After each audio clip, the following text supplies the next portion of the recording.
அன்புள்ள நண்பர்களே, இன்றைய கதை ஒரு இளம் பெண்ணின் கதை. கடிதம். அன்புள்ள அம்மாவுக்கு. என் வயது 22. பெற்றோருக்கு ஒரே மகள். கல்லூரி படித்தபோது ஒரு நண்பனை காதலித்தேன். அவனும் என் மீது அன்பு காட்டினான். படிப்பு முடிந்து நல்ல வேலை கிடைத்த பின்புதான் நம்ம இருவருக்கும் திருமணம். அதுவரை காத்திருக்கலாம் என்றேன். பெற்றோரிடமும் சொன்னேன். அவர்கள் அவனை நல்ல பொறுப்புள்ளவன் என்று நினைத்து வேலை செட்டிலான பின் திருமணம் செய்வோம் என்றார்கள். பிறகு அவன் மேல் படிப்புக்காக வேறு மாநிலம் சென்றான். நான் கிராமத்தில் பாட்டி வீடு, பெற்றோர் வீடு என மாறி மாறி இருந்தேன். அவ்வப்போது அவன் போன் செய்து கொண்டே இருந்தான். படிப்பு முடிந்து நல்ல வேலை கிடைத்ததாகவும் தங்கையின் திருமணத்திற்காக பணம் சேமிக்க வேண்டும் என்று சொன்னான். அவனது பொறுப்புணர்ச்சியை நினைத்து மகிழ்ந்தேன். ஒருமுறை பாட்டி வீடுக்கு வந்து சந்தித்தான். வருங்கால மாப்பிள்ளை என்று பாட்டி அவனை வீட்டில் தங்க அனுமதித்தார். 2 நாட்கள் அங்கே தங்கி என்னுடன் நெருக்கமாக நடந்து கொண்டான். பிறகு அவன் தொடர்பு குறைந்து விட்டது. தங்கையின் திருமண வேலைகளால் பிஸியாக இருப்பான் என்று நினைத்தேன். ஆனால் சில நாட்களுக்கு பிறகு அவனுக்கு வேறொரு பெண்ணுடன் நிச்சயதார்த்தம் நடந்துவிட்டதாக தெரிந்தது.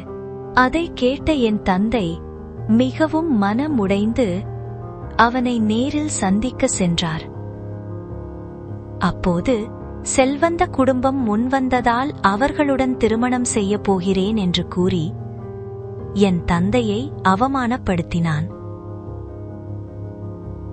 அந்த அதிர்ச்சியை தாங்க முடியாமல் என் தந்தை இறந்தார். என் தாயும் மன உளைச்சலுக்கு ஆளானார். என் தவறான நம்பிக்கையே இந்த நிலைக்கு காரணம் என்பதை இப்போதுதான் உணர்கிறேன். தந்தை வேலை பார்த்த அலுவலகத்தில் எனக்கு வேலை கொடுத்தார்கள். பொருளாதாரத்தில் நிம்மதி வந்தாலும் மனதில் குற்ற உணர்ச்சி வலிக்கியது. மகளே, காதல் கடல் குழியல் போல.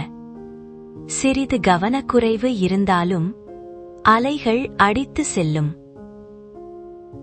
சில நேரங்களில் காதல் வாழ்க்கை வெற்றி தரும், சில நேரங்களில் தோல்வி தரும். அது விதி. உன் காதலன் அந்த நேரத்தில் உன்னை மதித்தான். இது நம்பிக்கை துரோகம். ஆனால் அவனது சுயநலத்திற்காக நடந்தது. நீ குற்றவாளி அல்ல. தந்தையின் மரணம் உன் தவறு இல்லை. அதை மனதில் சுமையாக்க வேண்டாம்.